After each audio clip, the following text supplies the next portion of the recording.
pas. Mais en tout cas, je le présente en tant que chrétien. Et ça, c'est essentiel en tant qu'enfant de Dieu, en tant qu'enseignant aussi, parce que je sais qu'il est enseignant à l'école biblique Réma et j'en ai de bons échos, souvent. Je ne dirai pas les noms par qui ici, mais c'est vrai. Et je me souviens de sa venue l'année dernière. Donc, on a eu un bon moment hier soir avec lui, avec les hommes, entre hommes, désolé les femmes. On a eu notre soirée privilège hier soir. Et justement, on a parlé de David, justement. Et il nous disait comment être un homme, c'est quoi être un homme. Et on a pris quelques exemples, on a eu comme une table ronde, on a partagé, c'était un bon moment ensemble. Et moi, j'aime me souvenir que Dieu disait que David, c'est un homme selon son cœur. Et moi, c'est ce que j'aimerais être, c'est ce que je vous encourage à être, un homme et une femme selon le cœur de Dieu. Et donc, voilà, j'en dirai pas plus, je vais laisser venir, apporter ce qu'il a de la part de Dieu. Je demande juste de l'encourager et de l'accueillir, s'il vous plaît. Je vous remercie.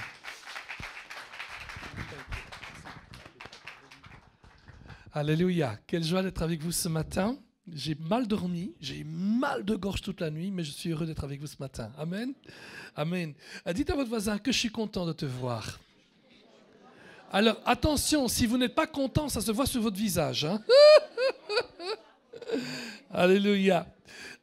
Oui, c'est vrai que, comme le disait Jérôme, hein, c'est juste, hein, comme le disait Jérôme, on ne sait pas toujours comment il faut me présenter parce qu'on ne sait pas si je suis belge, je suis suisse, je suis italien. Je suis d'origine sicilienne. Je vis en Suisse, je suis marié avec une Hollandaise, mais je suis belge, un vrai belge. Je peux même vous parler le bruxellois si vous voulez. Hein. Ou liégeois, je vais parler liégeois ce matin. Et c'est une joie d'être là. Il y a quand même quelque chose de bon qui vient de la Belgique, n'est-ce pas, John? Yes. Qui c'est qui est belge encore ici, à part John et moi? Alléluia. Mais vous êtes belge comme moi, vous parlez lingala, n'est-ce pas? Mbote sangoboni. Nazio malamo mingue.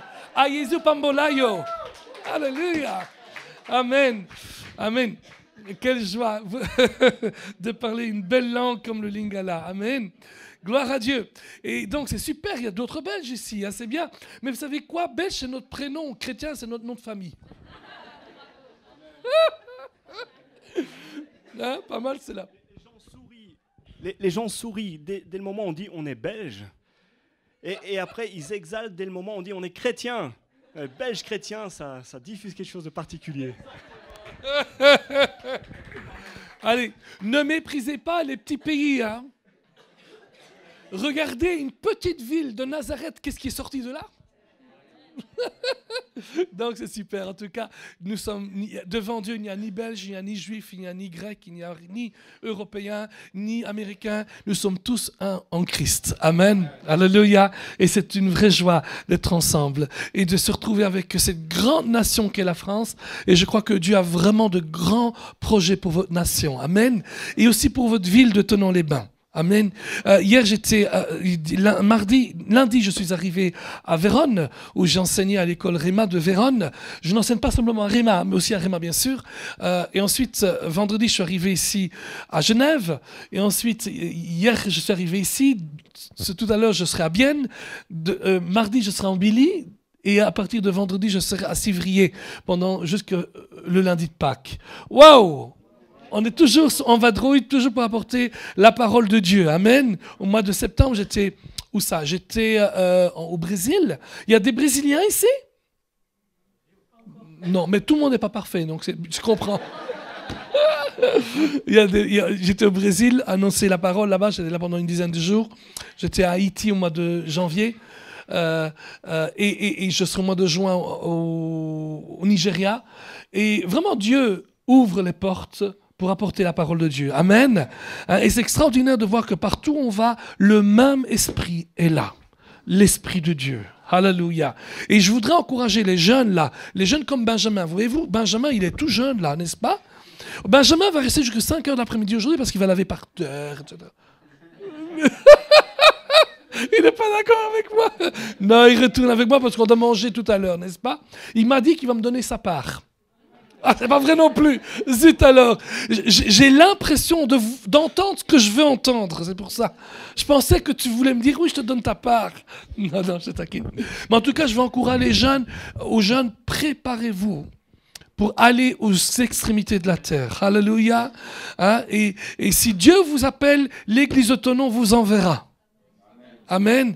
Elle ne vous gardera pas rien que pour elle, parce que je sais que c'est une église qui a à cœur d'atteindre le monde entier avec l'évangile de Jésus-Christ. Amen. Mais elle ne vous enverra que si Dieu vous appelle. Hein? On est d'accord? Est-ce que vous avez vos Bibles avec vous ce matin? Montrez-moi votre Bible et dites, ceci est ma Bible. Ils ont peur de dire, ceci est ma Bible. Ceci est ma Bible? Non, si vous n'avez pas votre Bible, prenez la Bible de votre voisin, mais dites ceci est sa Bible, sinon on va devoir prier pour les menteurs. Ceci est ma Bible, ou sa Bible, je suis ce qu'elle dit que je suis, je possède ce qu'elle dit que je possède, je peux faire ce qu'elle dit que je peux faire, ce matin je recevrai la semence incorruptible de la parole de Dieu qui entre dans mon cœur, porte du fruit, change ma vie et je ne serai plus jamais le même. Alléluia! Wouh! Croyez dans la parole de Dieu. Un jour, nous avions dans notre école biblique, il y a une trentaine d'années, quand j'étais encore tout jeune et beau, maintenant je suis moins jeune mais toujours très beau. Amen. D'ailleurs, regardez, il est plus jeune que moi, mais il a des cheveux blancs. Bon, voilà. Moi, l'avantage, c'est que je ne risque de jamais les avoir blancs. Tôt ou tard, ils s'en vont. Mais nous avions un homme qui était un savant, qui était venu enseigner depuis les États-Unis. Et à un certain moment, il commence à prêcher. Il dit, j'ai 5 doctorats en biologie, en chimie, en physique, en mathématiques et en paléontologie. Je suis considéré comme un génie. Comme ça, hein? Quand je suis allé à l'université à l'âge de 16 ans, depuis ce moment-là, je n'ai jamais raté un seul problème de mathématiques. Et il commence à se vanter pendant 10 minutes sur lui. Je suis un génie. Et nous, on est tous comme ça. Et tout d'un coup, il dit, maintenant, vous croyez que je suis un génie? Oui, on était obligés, hein? Alors, croyez le génie. Il prend la Bible et dit, la parole de Dieu est la vérité. Alléluia. 10 minutes où il braque sur lui-même, uniquement pour nous dire, la Bible est la vérité. Amen. Et je crois que c'est vraiment ça qu'on peut dire pour chacun d'entre nous. D'ailleurs, on ne doit même pas être génie pour dire que la Bible est la vérité. Amen. Que la Bible est la vérité. Ce n'est pas le génie qui le dit, c'est Jésus qui le dit. C'est le plus grand des génies. Amen. Est-ce que vous voulez bien ouvrir vos Bibles où vous voulez? Moi, j'ouvrirai dans Matthieu chapitre 6. Et aussi dans Ézéchiel le chapitre 38. Matthieu 6. Vous vous rappelez, Jésus, à partir du verset 9, mais Jésus enseigne ses disciples à prier. Et il enseigne les gens à ne pas prier avec toutes sortes de, comment on appelle ça, de rituels, toutes sortes de paroles vaines, etc. et tout, comme font les autres. Mais il dit plutôt, il dit parce que votre Père sait pourquoi. Le verset 8, votre Père sait pourquoi. C'est de quoi vous avez besoin avant que vous lui demandiez.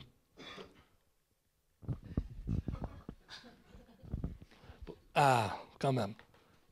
Enfin, voilà. Bon, je sais pas. Ah, maintenant il est arrivé au bon endroit. Et il dit, votre Père sait déjà de quoi vous avez besoin avant que même vous le lui demandiez. Et il dit, voici, notre Père qui est aux cieux, que ton nom soit sanctifié, que ton règne vienne, que ta volonté soit faite sur la terre comme au ciel. Donne-nous aujourd'hui notre pain quotidien. Pardonne-nous nos offenses comme nous aussi nous pardonnons à ceux qui nous ont offensés. Ne nous induis pas en tentation, mais délivre-nous du mal. Amen. C'est une prière qu'on connaît tous. On l'appelle comment cette prière? Le Notre Père, n'est-ce pas? Et Jésus nous enseigne à prier. Il dit, voilà, il nous donne le Notre Père. Et je vais vous dire quelque chose. Il nous dit, délivre-nous. Il dit, pardonne-nous. Donne-nous. On va voir l'ordre, comment il le fait. Si je me souviens. Donne-nous. Pardonne-nous. Conduis-nous. Délivre-nous. Amen. Donne-nous. Pardonne-nous. conduis-nous. Ici, il dit ne nous conduis pas dans la tentation, mais le mot conduire est là-dedans quand même. Hein? Et ensuite, délivre-nous. Et je veux que vous sachiez ce matin, et c'est le sujet même de mon message, c'est que la prière fonctionne encore. Alléluia. Dites-le avec moi, la prière fonctionne encore. La prière fonctionne encore. Amen. La prière change encore les choses. Quelles que soient les choses dans ta vie, je veux que tu saches, la prière change les choses. Et quand vous allez vers Dieu, vous pouvez dire à Dieu, donne-nous, pardonne-nous, conduis-nous, délivre-nous. Alléluia. Et si nous allons vers le Seigneur et nous disons, Seigneur, donne-nous, pardonne-nous, conduis-nous, délivre-nous, je vous garantis que Dieu vous donne, Dieu vous pardonne, Dieu vous conduit et Dieu vous délivre. Alléluia. La prière fonctionne. Elle fonctionne même pour le non-chrétien. Parce que la Bible dit, vous invoquerez le nom de l'Éternel et vous serez sauvés. Amen. N'est-ce pas merveilleux cela? Ça veut dire que même si je ne connais pas Jésus personnellement comme le sauveur de ma vie, Dieu encore écoutera la prière de celui qui ne le connaît pas. Ah, vous dites, mais attention, ça c'est une prière du salut, c'est trop facile ça. Oui, c'est le monde qui invoque Dieu. Dieu l'écoute. Ah ouais? Dans Actes au chapitre 10, on ne va pas le lire maintenant, mais il y a un homme, il craignait Dieu, mais il ne connaissait pas Dieu. Il s'appelait Corneille. Et la Bible dit que lorsqu'un ange lui est apparu, l'ange lui a dit, Dieu se souvient de tes aumônes et de tes prières.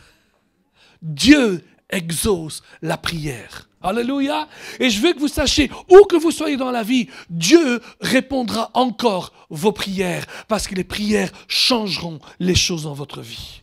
La Bible dit que Dieu est spécialisé à changer le mal en bien. La malédiction en bénédiction. Amen. Et donc ici il nous dit, quand vous priez, dites-lui, donne-nous, pardonne-nous, conduis-nous, délivre-nous. Et quelquefois, on fait cela. On dit, donne-nous, conduis-nous, pardonne-nous, délivre-nous. Mais pour une raison ou pour une autre, on n'a pas l'intention, on a l'impression tout le temps que les choses changent vraiment. Mais je veux que vous sachiez aujourd'hui que les choses changent quand vous priez. Peut-être que ce qu'il faut faire, c'est de retourner à la prière que Jésus nous a donnée et de voir le protocole de sa prière. Voyez-vous, quand Jésus prie, il vient vers le donne-nous, le pardonne-nous, le conduis-nous, le délivre-nous. Mais il dit, avant d'arriver là, il y a autre chose. Dites-moi, il y a autre chose. Qu'est-ce qu'il dit? Il dit, quand vous priez, dites, notre Père qui est aux cieux, que ton nom soit sanctifié, que ton règne vienne, que ta volonté soit faite sur la terre comme au ciel. Jésus est en train de nous montrer ici qu'il y a un protocole dans la prière. C'est comme quand vous allez chez le roi. Quand vous allez chez le roi, vous n'allez pas chez lui, « Majesté, j'ai besoin de ceci et de cela. » Non, il y a un protocole. N'est-ce pas vrai? Vous allez et vous approchez. Maintenant, plus parce que maintenant, on est dans un autre monde. Et d'ailleurs, chez vous en France, il n'y a pas de roi. Si vous voulez un roi, venez en Belgique. Mais vous alliez dans certaines régions, c'est encore comme ça, où vous allez vers le roi. Il y a un protocole à suivre. Et vous attendez. Vous dites, oh, et vous commencez à élever la majesté, etc. Et finalement, vous lui dites, donne-nous, pardonne-nous, conduis-nous, délivre-nous. Alléluia. Il y a un protocole.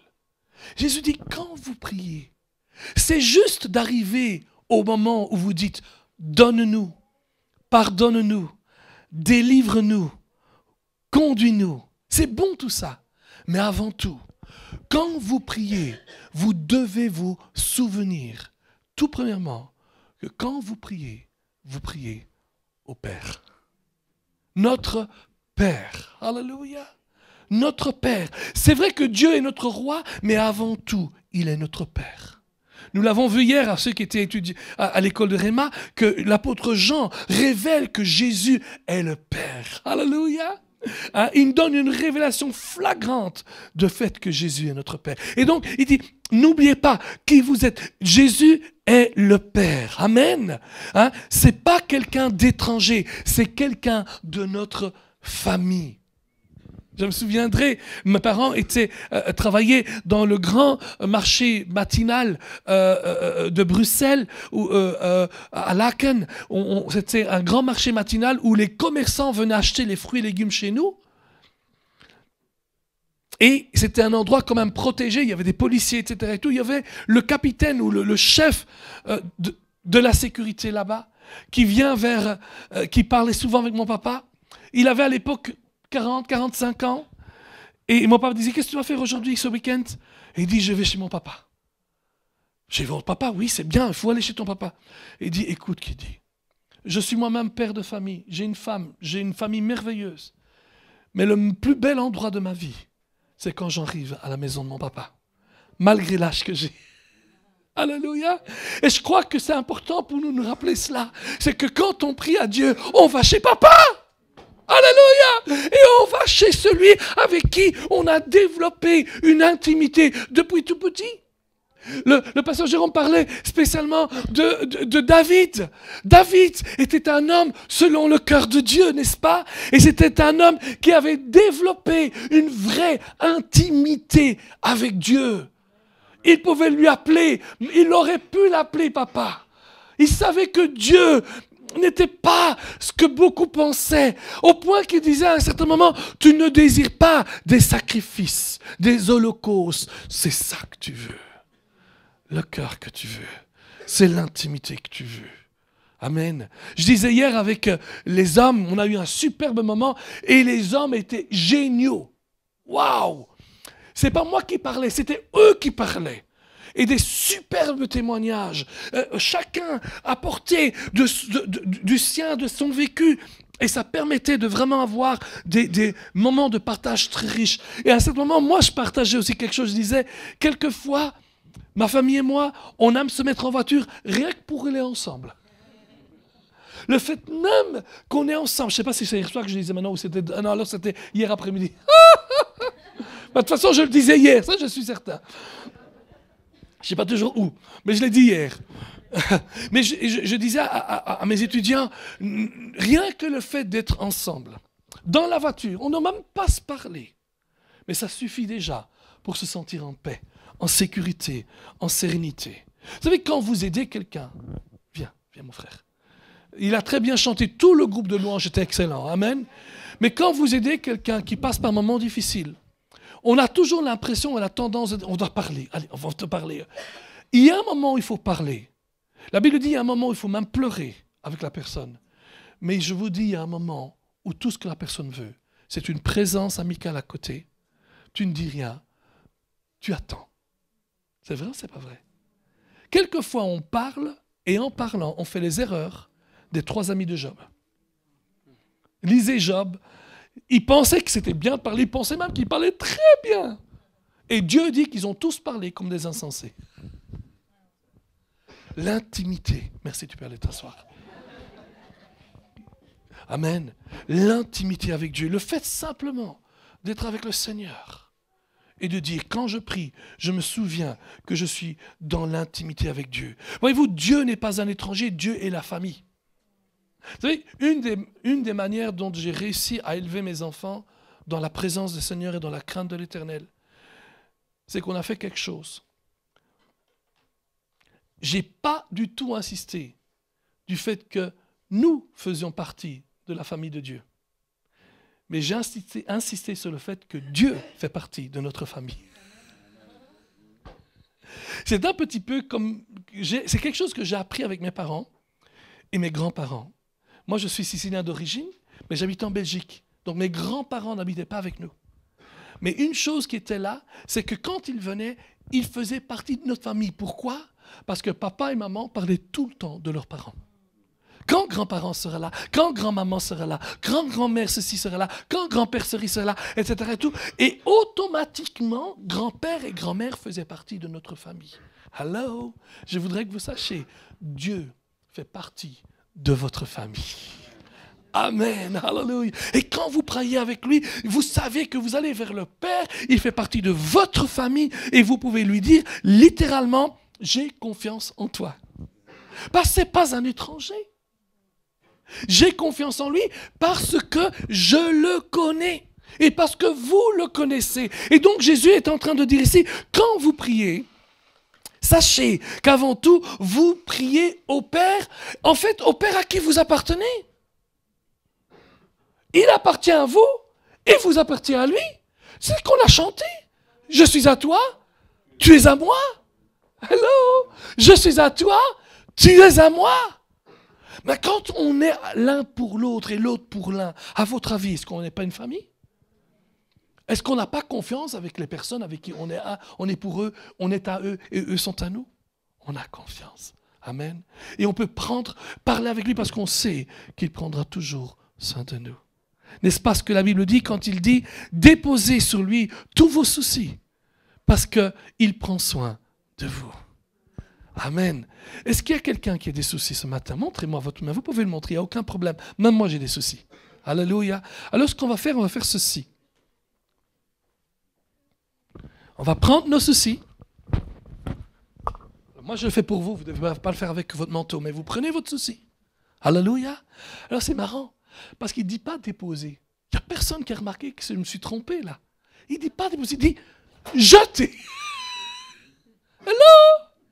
Alors là, c'est complètement contraire à tout protocole royal. Tu m'as dit, toi, tu vas chez Louis XVI, Louis XV, Louis XIV.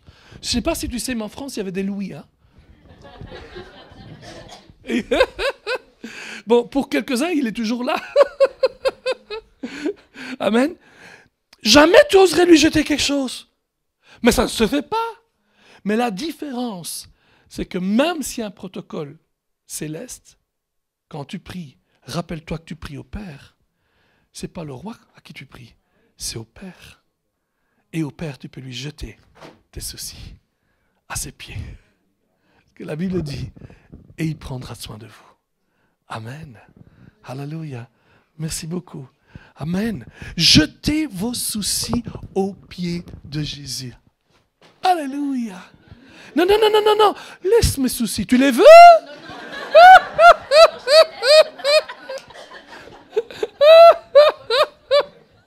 Amen. Jésus continue et il dit, quand vous priez, n'oubliez pas que vous priez au Père, mais n'oubliez pas que vous priez vers le ciel. Allô? Notre Père qui est dans les cieux. Il y a beaucoup de gens qui prient pour rien. Ils ne veulent pas, même pas avoir de résultat.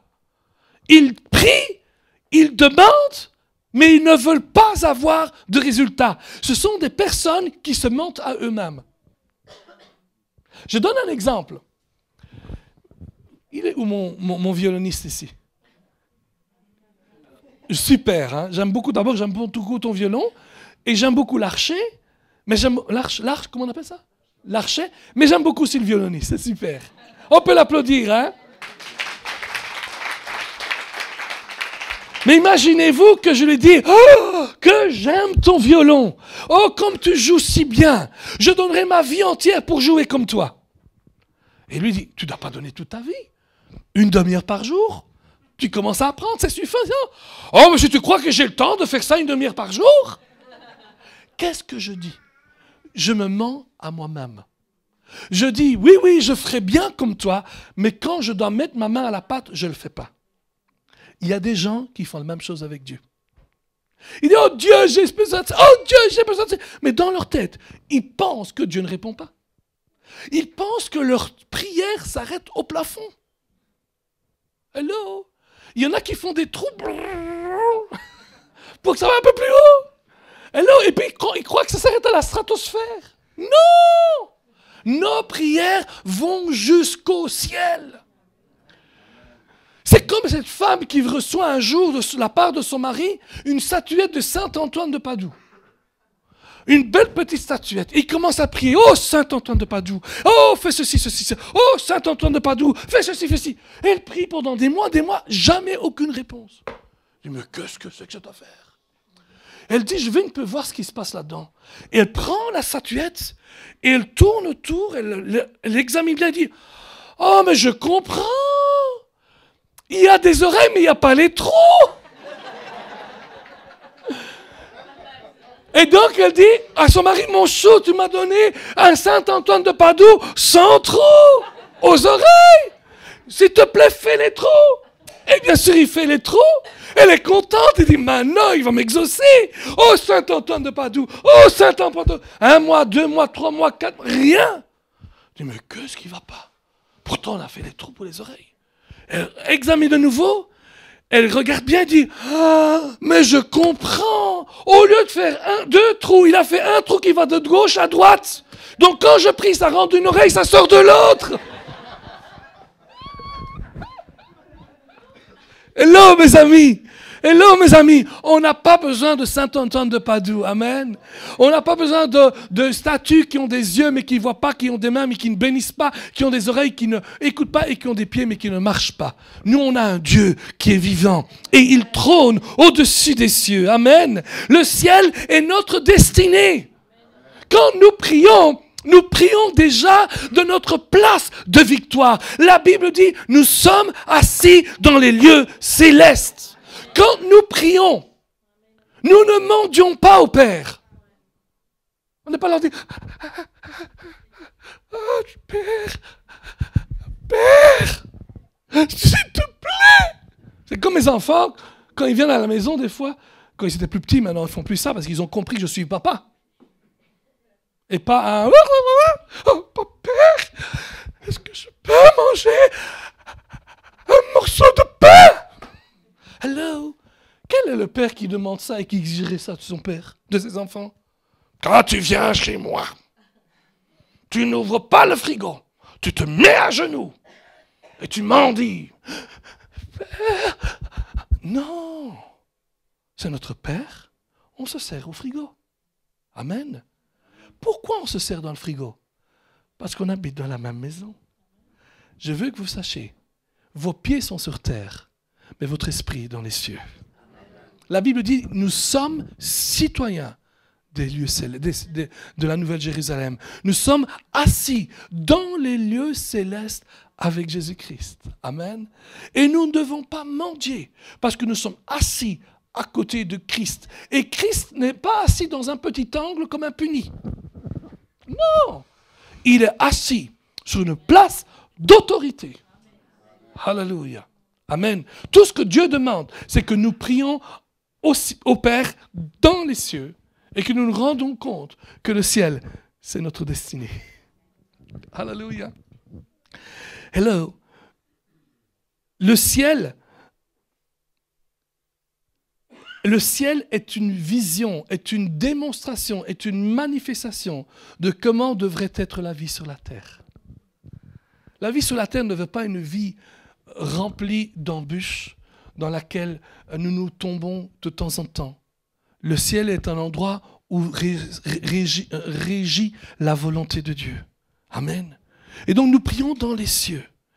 Dans les cieux, c'est là que se trouve ma grande-tante qui m'a porté au Seigneur. C'est là que se trouve mon oncle. C'est là que se trouve mon papa, dans les cieux.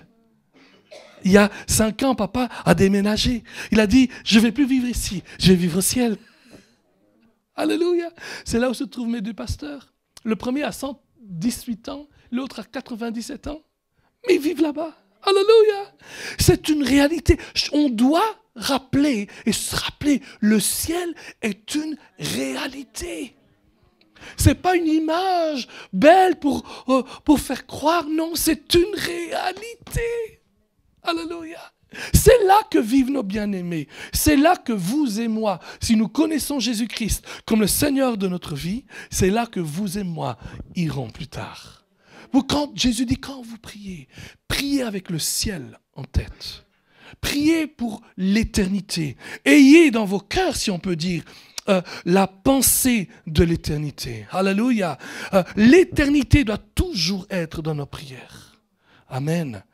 Quand il prie, avant que nous disions « donne-moi »,« pardonne-moi »,« conduis-moi »,« délivre-moi », quand vous priez, n'oubliez pas que vous priez au nom de Jésus, au nom du Père. Amen.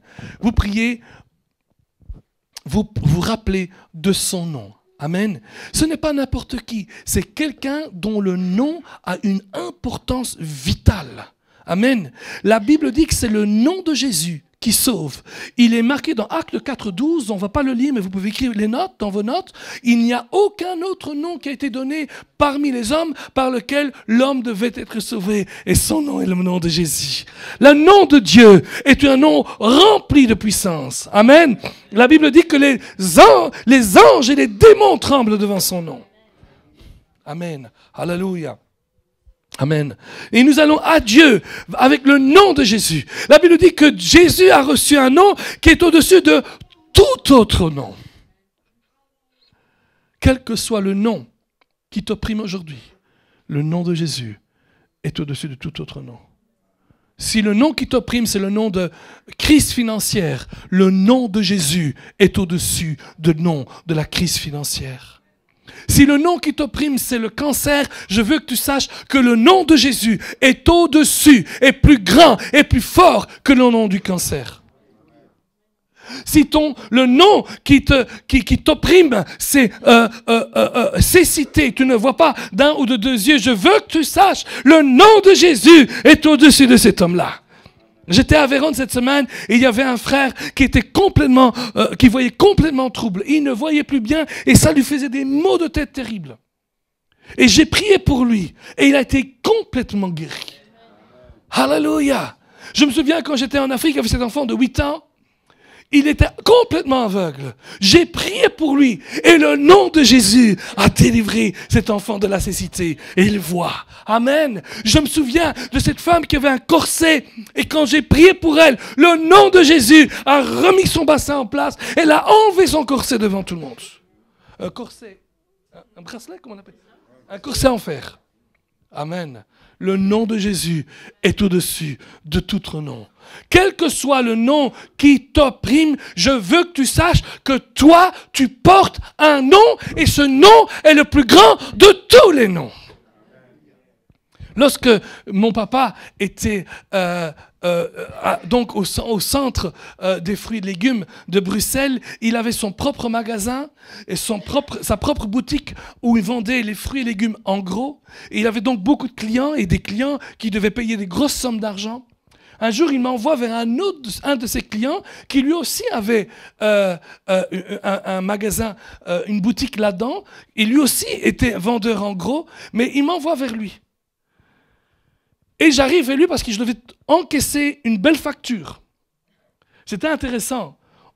Envoyer un enfant de 12 ans pour encaisser une belle facture, il n'y a personne qui saura qu'il a de l'argent en poche.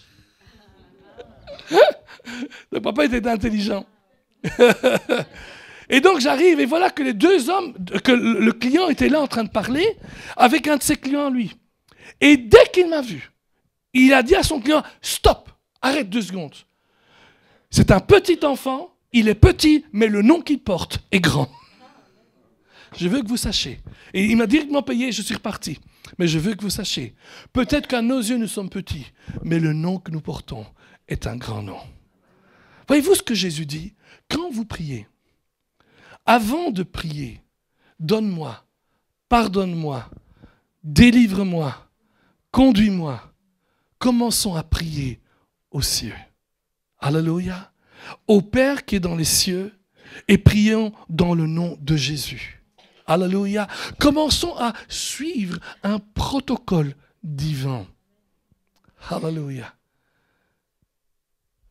Ensuite, il dit, avant de commencer à prier, de dire, donne-moi, pardonne-moi, conduis-moi, délivre-moi. Il dit, quand vous priez, souvenez-vous du royaume de Dieu. Que ton règne vienne. Notre Père qui es aux cieux, que ton nom soit sanctifié, que ton règne vienne. Amen. Amen. Que ton règne vienne. N'est-ce pas un petit peu ce que Jésus dira dans Matthieu 6, toujours le même chapitre, au verset 33, il dit « Cherchez d'abord le royaume de Dieu et sa justice, et toutes ces choses vous seront données en plus. » Mes amis, je veux que vous sachiez, la prière change encore les choses. Quand vous priez, vous pouvez vous attendre à ce que les choses changent. Mais avant de demander, donne-moi, pardonne-moi, conduis-moi, délivre-moi. Ce sont toutes des prières légitimes. C'est très légitime. Mais avant d'arriver là, rappelez-vous du royaume de Dieu. Rappelez-vous des intérêts de Dieu. Rappelez-vous des plans et des projets de Dieu. Rappelez-vous de ce que Dieu veut accomplir sur la terre. Rappelez-vous que le monde ne tourne pas autour de vous. Hello! Il tourne autour de Dieu. Le centre de l'univers, c'est la croix de Jésus-Christ. Alléluia. Et le centre de l'histoire de l'humanité, c'est Golgotha, la croix au nom de Jésus. Amen. Amen. Vous rappelez-vous lorsque Jésus est avec Marie? Il est avec Marie dans, je crois que c'est Jean chapitre 11. Il est avec Marie et il parle. Non, c'est pas avec, dans ce Jean 11, mais soit, il est avec Marie, c'est, je crois chapitre 12. Et il parle avec elle. Et voilà que Marthe arrive. Elle dit, mais... Parce que Marthe faisait tout, elle s'occupait de tout. Elle s'arrangeait, elle voulait qu'absolument tout soit nec plus ultra. Il y a des personnes qui sont comme ça, n'est-ce pas? On aime bien recevoir quelqu'un et bien le recevoir. N'est-ce pas vrai? Et c'est juste de faire cela. Mais elle vient vers Jésus et dit, mais Jésus, ne te soucie guère, c'est moi qui fais tout le travail. Et là, elle est assise à côté de toi. Elle dit, Marthe, Marthe, Marthe, Marie a choisi la bonne part. Amen. Marie a choisi la bonne part. La bonne part, ce n'était pas de s'asseoir et ne rien faire. La bonne part, c'était de s'asseoir et d'écouter et de marcher et de vivre en intimité avec le Seigneur. Alléluia. Et c'est extraordinaire de voir cela. Ça, c'était, dans Luc au chapitre 2, verset 49. Marie, elle a pris la bonne part. Plus tard, en Luc, en chapitre 2, lorsque ses parents perdent Jésus. Vous imaginez-vous? La Bible dit que Jésus avait 12 ans, il était au temple, et puis ils repartent. Et au bout de 3 jours, il se rend compte qu'il n'est pas là. Non, attendez, entre nous. Moi, j'aime bien Marie, j'aime bien Joseph, mais entre nous, quel drôle de parents. Hein? Non, mais attends. Qui c'est d'entre vous qui fait comme ça? Quel est le père et la mère? Il lui faut 3 jours pour se rendre compte que le fils n'est pas là. En plus, c'est pas tout. C'est que Jésus était particulier, c'était Dieu en personne. C'était le Fils de Dieu, c'était la présence de Dieu. Il y a des gens qui vivent et qui continuent dans leur chemin sans même se rendre compte que la présence de Dieu les a quittés.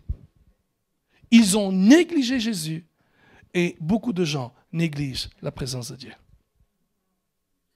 Amen.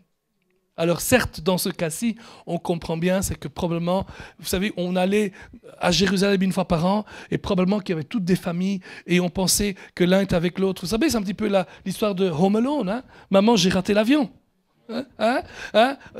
L'avion est là, et il dit, alors, prends le sac à Kevin. L'autre dit, à Kevin. L'autre, Kevin. L'autre, Kevin. Et puis le dernier arrive, Kevin, c'est pour toi. Où est Kevin? Où est Kevin? Où est Kevin? Où est Kevin? Et la femme dit à son mari, où est Kevin? Non, le mari à la femme, où est Kevin? Elle a dit, où est Kevin? Ah! Boum!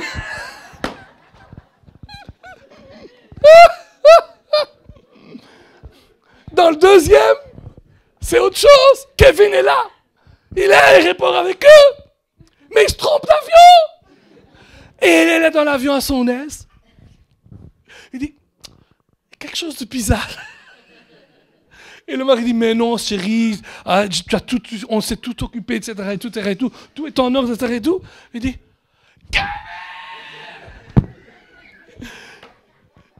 il y a des gens qui sont comme ça. Il y a quelque chose de bizarre. Qu'est-ce qui se passe? Hello? Hello? Ne partez pas sans Jésus. Partez avec lui.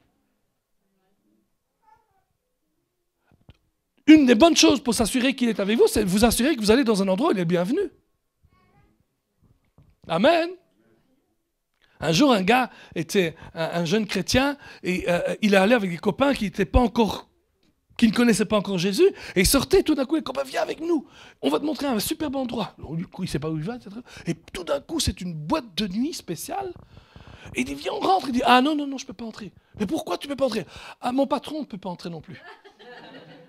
Et là, il commence à dire, si Jésus n'est pas bienvenu, je ne serai pas bienvenu. Ça fait penser beaucoup à Georges Brassens. Qui se rappelle de Georges Brassens? Les copains d'abord. Hein? Look at me fine. Amen. Et Georges Brassens, un jour, c'est une histoire réelle, est invité dans une villa luxueuse et on lui dit, venez avec vos potes. Et un soir, il arrive, donc le soir de l'invitation, et il est allé chercher des tas de gens, pratiquement, qui vivaient dans la rue. Et il a dit, c'est moi, Georges Brassens. Ah, monsieur Brassens, on est content de vous voir. Venez, le maître vous attend. Et puis, il voit les autres, et il dit, ah non, mais vous ne pouvez pas entrer. Ah non, il dit Georges Brassens. On m'a dit de venir avec mes potes. Mais pas ces potes-là. Et Georges Brassens dit, si eux ne peuvent pas entrer, moi, je n'entre pas. Et il n'est pas entré. Hello, parlant d'homme, ça, c'est un homme. Il se tient dans ses convictions. N'est-ce pas vrai? Amen.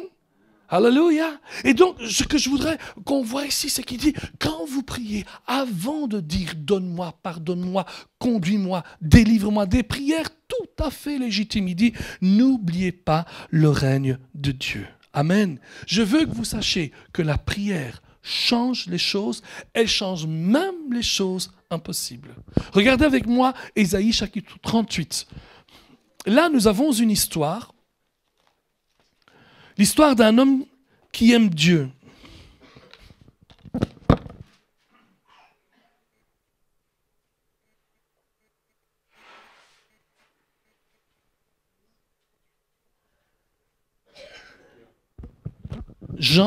Ésaïe 38. Et c'est un homme qui était roi. Et il s'appelait Ézéchias. Regardez ce que la Bible dit à ce sujet-là. On va lire les 6 premiers versets. En ces temps-là, Ézéchias fut malade à la mort.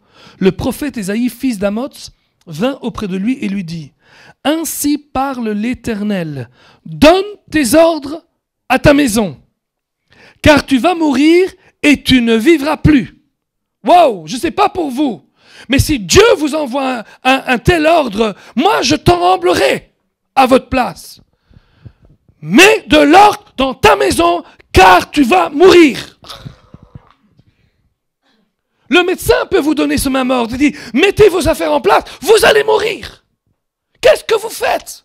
Je veux que vous sachiez que Dieu et la prière changent encore les choses. Regardez ça. Ézéchias tourna son visage contre le mur. Mes amis, je veux que vous sachiez une chose. Il y a un moment dans votre vie où on recule, on recule, on recule, on recule, on recule. Mais quand on est face au mur, on ne peut plus reculer. Il n'y a qu'une chose qu'on peut faire. Qu'est-ce qu'on peut faire quand on est face au mur? Hein? Comment? On recule. C'est plus reculer. Non. Et on se met à genoux. Amen. Face au mur, quand il n'y a plus d'autre issue, il y a toujours une issue. C'est la prière. Et la prière change les choses. Amen. Et regardez cela. Et il fit cette prière à l'Éternel. Ô Éternel, souviens-toi que j'ai marché devant ta face avec fidélité et intégrité du cœur, et que j'ai fait ce qui est bon à tes yeux. Et Ézéchias répandit d'abondantes larmes. il a vidé son cœur. Tu parlais auparavant, Jérôme, du roi David, ou de David le berger, ou qui qu'il soit. Tu étais dans cette grotte. Je serai en Israël au mois d'octobre. J'aime beaucoup Israël, j'y vais régulièrement. Oh, si vous voulez y aller, allez-y, ça vaut la peine. Amen. Et donc, c'est dans cet endroit que je connais bien. Là, David est là, dans cette grotte. Mais imaginez-vous combien de fois David n'a pas versé ses larmes. Croyez-moi, verser les larmes n'est pas le problème. Le problème, c'est ne pas laisser Dieu les sécher. Amen.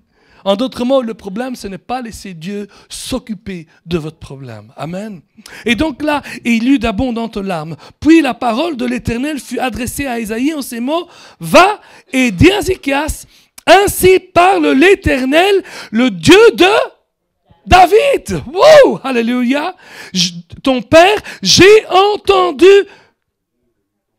ta prière, j'ai vu tes larmes. Et Dieu est en train de dire aujourd'hui, j'ai entendu ta prière et j'ai vu tes larmes. Alléluia. J'ai entendu ta prière et j'ai vu tes larmes. Wouh, alléluia. Je veux que vous sachiez, c'est que Dieu et la prière changent les choses. Vous priez pour des résultats. Pas pour rien. On ne prie pas en l'air. On prie dans les cieux. On prie à notre Père. On prie pour le royaume de Dieu. On prie avec le nom de Dieu. Alléluia. Avec le nom qui détient toute autorité. Jésus dit, toute autorité m'ont été donnée sur la terre et dans les cieux. Alléluia. Ça veut dire que là où il est dans les cieux, il est l'homme de l'autorité. Amen. Et il dit, la prière change les choses. Si tu pries, tu verras Dieu répondre à ta prière. Oh, mais ça fait longtemps que je prie. Combien de temps je dois prier? Tu pries jusqu'à ce que la réponse arrive. Tu pries jusqu'à ce que la réponse arrive. Mais ça fait longtemps, je comprends. Ça peut faire longtemps. Le grand évangéliste du 19e siècle, D.L. Moody, avait à cœur 2 de ses amis. Et il voulait que les 2 amis deviennent chrétiens. Et il a prié pour chacun d'eux. Combien de temps? 1 an ou 2 ans? Je ne me souviens plus. Combien? 52 ans. Et au bout de 52 ans, le premier s'est converti. Ouais. Il a prié plus longtemps que ce que tu existes, mon ami. On dirait une éternité, 52 ans, n'est-ce pas? Oh. Il a prié pendant 52 ans pour 2 de ses amis. Au bout de 52 ans, un d'entre eux, reçoit Jésus. La joie immense de D.L. Moody. Mais il n'arrête pas. Il y a encore l'autre. Et Moody meurt. Mais 2 ans plus tard, le deuxième donne sa vie à Jésus-Christ. Au bout de 54 ans. Mes amis, le temps est impertinent quand on pense à l'éternité. Rappelez-vous, priez vers les cieux. Priez vers l'éternité. Ce qui compte, ce n'est pas combien de temps que ça part. Ce qui compte, c'est que ça fonctionne. Mais vous tous, vous faites la même chose. Qui c'est qui s'est roulé à vélo ici? Je pense que vous roulez tous à vélo, n'est-ce pas? Pas toi, c'est pas grave, je peux t'apprendre si tu veux. Ou maman t'apprendra, papa t'apprendra. Mais quand vous avez commencé, ça a pris du temps.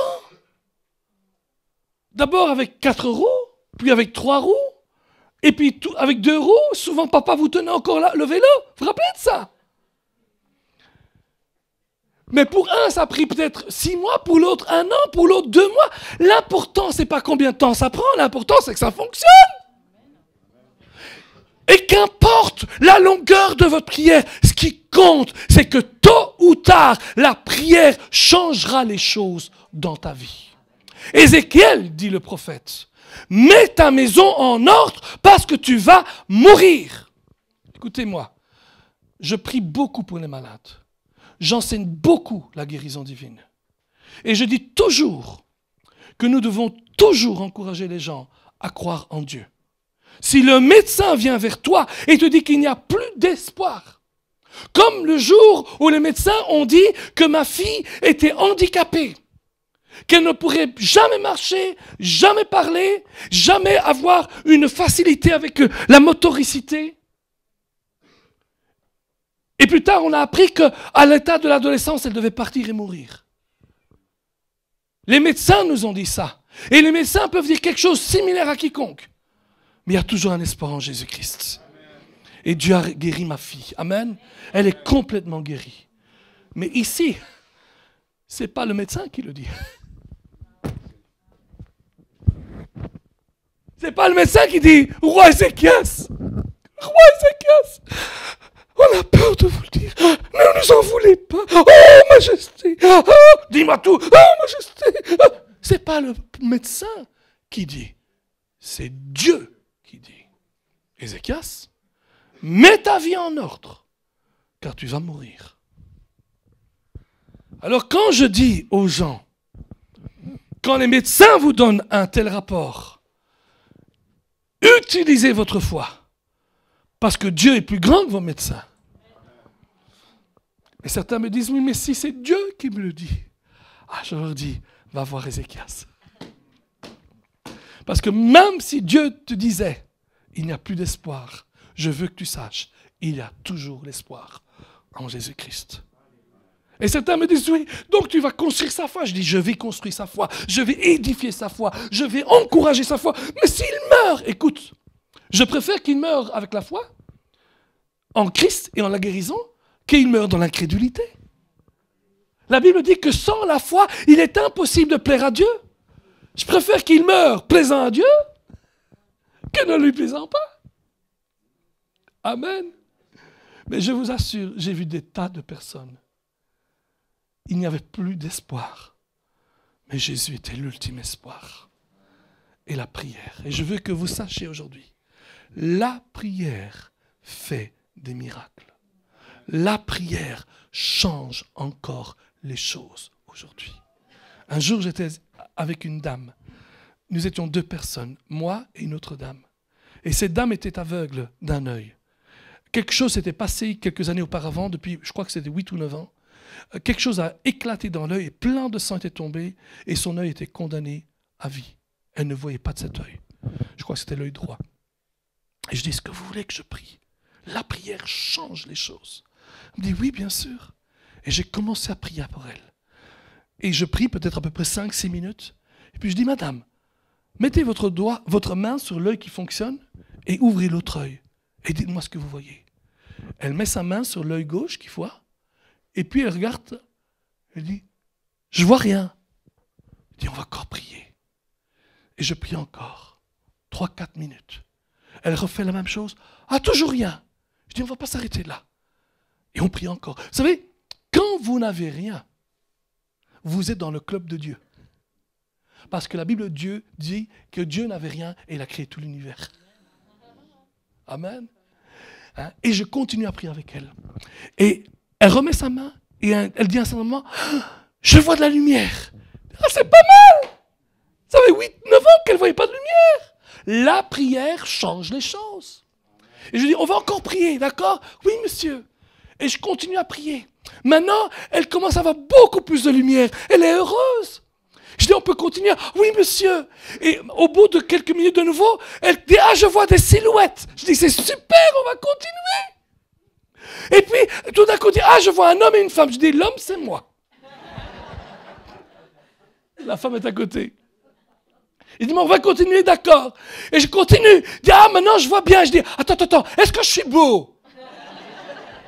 Elle dit, non. Et je me dis dans la tête, mais vraiment, ton œil va pas bien, hein? On doit le guérir. Et donc, je dis, on va continuer à prier jusqu'à ce que je suis beau. Réel, authentique, hein? Et donc, je continue à prier pour elle. Alors, je dis, maintenant, je suis beau? Ben, pas tout à fait. Et je continue à prier 2-3 fois, je ne me souviens plus exactement. Et elle m'a dit, stop, monsieur, qu'est-ce qui se passe? Vous êtes beau. J'ai dit, je le savais. Mais Dieu a changé. La prière à changer les choses. Et je veux que vous sachiez, la prière change encore les choses. Quand vous priez, avant de dire à Dieu, donne-moi, pardonne-moi, conduis-moi, libère-moi, une prière ou des prières tout à fait légitimes, le Seigneur dit, n'oubliez jamais, quand vous priez, que tout d'abord, vous priez au Père. Ensuite, quand vous priez, n'oubliez pas que vous priez dans les cieux, avec l'éternité.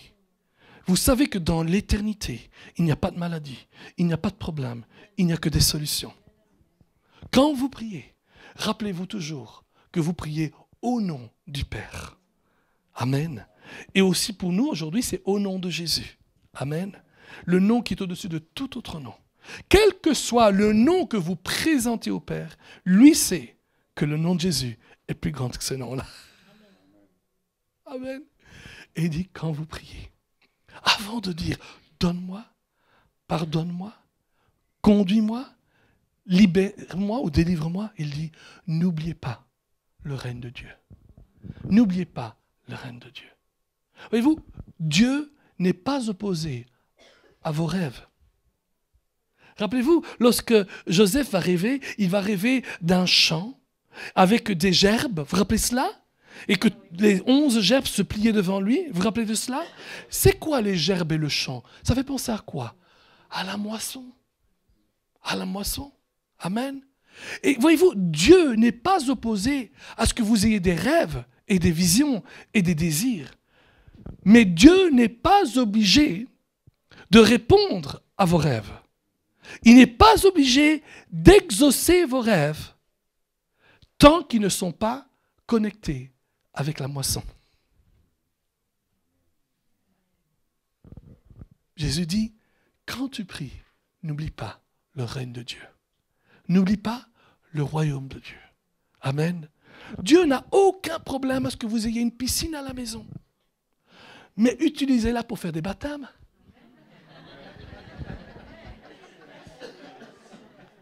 Pour inviter le pasteur pour qu'il puisse un petit peu en profiter. Ou pour faire une piscine party. Et ensuite vous parlez de Jésus-Christ. Dieu n'a aucun problème. Vous avez la grosse voiture, la monospace, etc. Et tout, mais utilisez-la pour porter des gens à l'église. Alléluia. Dieu n'a aucun problème à ce que vous ayez, que vous deveniez un grand boulanger. Utilisez quand même votre pain pour la Sainte Seine. Amen. Dieu n'a aucun problème pour que vous soyez ceci ou cela. Ce qu'il demande, c'est que, quelle que soit la vision que vous avez, pensez donc au royaume de Dieu. Il n'est pas obligé d'exaucer vos rêves. Mais si vos rêves sont connectés avec la moisson, il bénira votre rêve.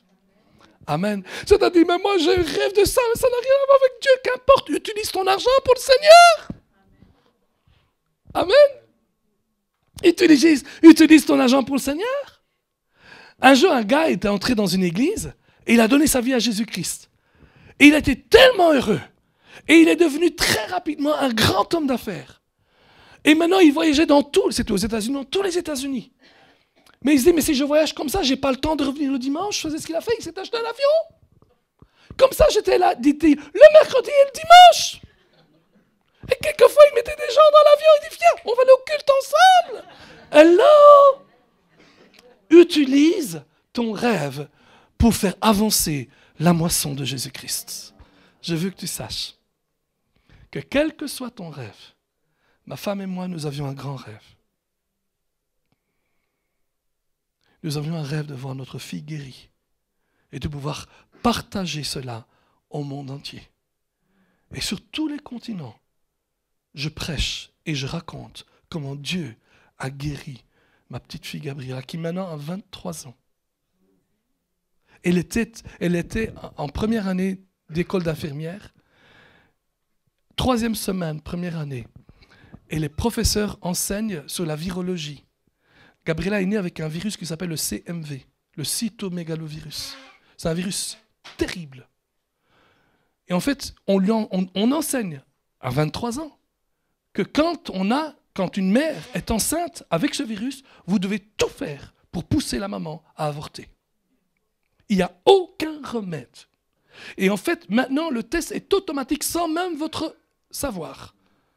Et il pousse les gens. Alors, tous les médecins ne sont pas comme ça, gloire à Dieu, il y a encore des médecins qui ont une certaine conscience. Mais comme ça. Et Gabriela, elle est là, et elle commence à pleurer. Et les copines disent, mais pourquoi tu pleures, Gabriela? Et elle dit, je suis née avec le CMV. J'étais handicapée, je ne pouvais pas marcher, pas parler, et pas avoir de motoricité. J'entends, comme mon papa et ma maman m'ont toujours dit, que vers l'âge de 14-15 ans, à l'adolescence, j'aurais dû mourir. Et donc, ça ne servait à rien, entre guillemets, de nous garder. Mais je suis là pour vous dire que Jésus m'a libéré, m'a délivré et m'a guéri. Je veux que vous sachiez, mes amis, la prière change encore les choses. Levons-nous, s'il vous plaît. Alléluia. La prière change encore les choses. Peut-être que vous êtes là ce matin et que vous êtes face à des situations et que vraiment, dans votre cœur, ce que vous voulez, et je vous comprends, c'est que Dieu vous entende quand vous lui dites « Donne-moi, pardonne-moi, conduis-moi, délivre-moi ». Vous êtes là ce matin et vous attendez à ce que Dieu vous délivre. Et peut-être que vous avez été découragé parce que ça fait de longtemps. Vous savez, Gabriela, ça a pris pratiquement 3 années pour qu'elle guérisse. Et je me suis toujours posé la question. En fait, c'est Dieu qui m'a posé la question. J'ai demandé à Dieu tant de fois, mais Seigneur, pourquoi il fallait avoir, depuis le moment où on avait appris sa maladie, c'était 2 ans et demi à peu près, 2 ans et demi pour qu'elle guérisse. Elle avait déjà 3 ans passés à ce moment-là. Et je me posais la question, mais pourquoi? Dieu est capable de tout faire en un coup. Et je veux que vous sachiez, certains d'entre nous, nous prions depuis des années pour avoir quelque chose de la part de Dieu. Et Dieu m'a répondu par une question. Il m'a dit, t'es-tu jamais posé la question pourquoi il faut 9 mois pour qu'un enfant naisse? Je ne m'étais jamais posé la question. Et puis je me suis dit, c'est vrai, je comprends ça. Imagine-toi qu'un homme et une femme se marient, ils font la fête, ils vont à l'église, ils font la fête, toute la belle journée. Le soir, ils vont au lit, ils font leur devoir conjugal, ils s'endorment, elle est là, tout d'un coup, il réveille. Martha! Martha! Martha! Réveille-toi! Martha! Je suis enceinte! Comment ça que tu es enceinte? C'est pas possible! Oui, je suis enceinte! Regarde! Et boum, le bébé qui naît! C'est impossible, n'est-ce pas? Alors, nous, les hommes, on ne comprend pas ça. Mais les femmes savent très bien qu'il faut du temps pour le corps, pour que le corps s'habitue. Amen. Et pour que finalement, tous ces 9 mois les préparent à la dilatation et les préparent finalement à le fait de dire, cet enfant doit finalement naître. Et je vous assure, une femme à 8 mois et demi, elle dit, j'espère qu'il arrive directement, qu'il ne soit pas en retard. Et quelquefois, nous sommes tous comme des femmes, on est déjà à 8 mois et demi, 8 mois et 3 semaines, et on se dit, j'en ai assez d'expectative. Gabriela, elle est née 2 semaines trop tard. Mais on a compris plus tard que c'est à cause du CMV qu'elle avait. On a dû provoquer la naissance. Amen. Et savez ce que Dieu a voulu dire par là? Il y a des choses qui prennent leur temps. C'est tout. Il y a des choses qui prennent leur temps. Je ne comprends pas pourquoi. Pour quelqu'un, ça va plus vite que l'autre. Mais je sais une chose. C'est que devant Dieu, devant l'éternité, le temps que l'on passe n'a pas beaucoup d'importance. Donc, dans le nom de Jésus, nous allons prier ensemble. D'accord? Et nous allons croire que la prière change les choses.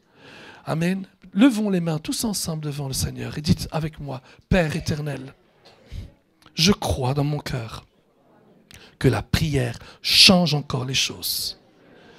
Tu m'as montré aujourd'hui qu'avant même de te dire, donne-moi, pardonne-moi, conduis-moi, libère-moi, tu me dis, prie au Père.